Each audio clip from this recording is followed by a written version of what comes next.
जब आप गुस्सा हों तो गहरी गहरी सांस लें। आप जल्द ही पुरसुकून हो जाएंगे और आपका दिमाग तरोताज़ा महसूस करेगा।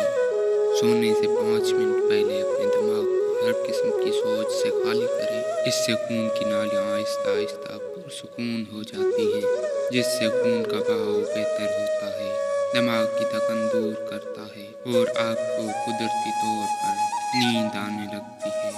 15 मिनट पहले उठें। जल्दबाजी इंसान के दिल को कमज़ोर करती है। वक्त की कमी हमारे दिल को मुतासिर करती है। मामूल से 15 मिनट पहले जागने की कोशिश करें। अपने कमरे को साफ रखें। सफाई दिमाग को ताकत देती है। जिनके कमरे गंदे होते हैं वो बेचैन होते हैं और उन्हें अपने काम पर तवज्जो देने में मुश्किल पेश आती है।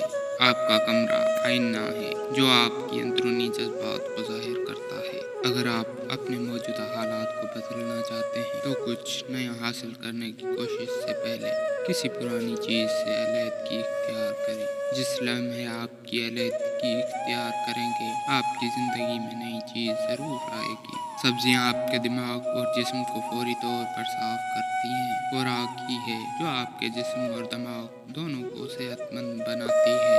लिहाजा सब्जियां ज़्यादा से ज़्यादा खाएं। किसी को खुशी दें, इससे आपका रिज़्क बढ़ता है। मेहमान नवाज बने। ज़रूरी नहीं कि मेहमान नवाजी महंगे खानों से की जाए। ये ज़रूरी नहीं कि हर कोई आपको पसंद करे। जब फूल खिलता है तो तितली खुद ब खुद उसे ढूंढ लेती है। जब दरख्त उगते हैं तो परिंदे खुद ही शाखों पर आते हैं। जब पत्ते मुरझाकर गिरते हैं तो परिंदे उड़ जाते हैं। लोगों के साथ हमारे ताल्लुकात भी ऐसे ही होते हैं। नंगे पांव चलने की कोशिश करें, इससे आप बीमारियों से दूर रहते हैं। यही वजह है कि जापानी लोग दिन में आधा घंटा नंगे पांव चलते हैं। जब इंसान हरकत में हो तो वो अच्छा नहीं सोच सकता। सोचने के लिए खामोशी से बैठना ज़रूरी है। हमारे पास सिर्फ एक दिमाग है और जब हमारा ज़हन हरकत की तरफ मुतवज्जह हो तो हमारे लिए गौर व फिक्र करना मुश्किल हो जाता है।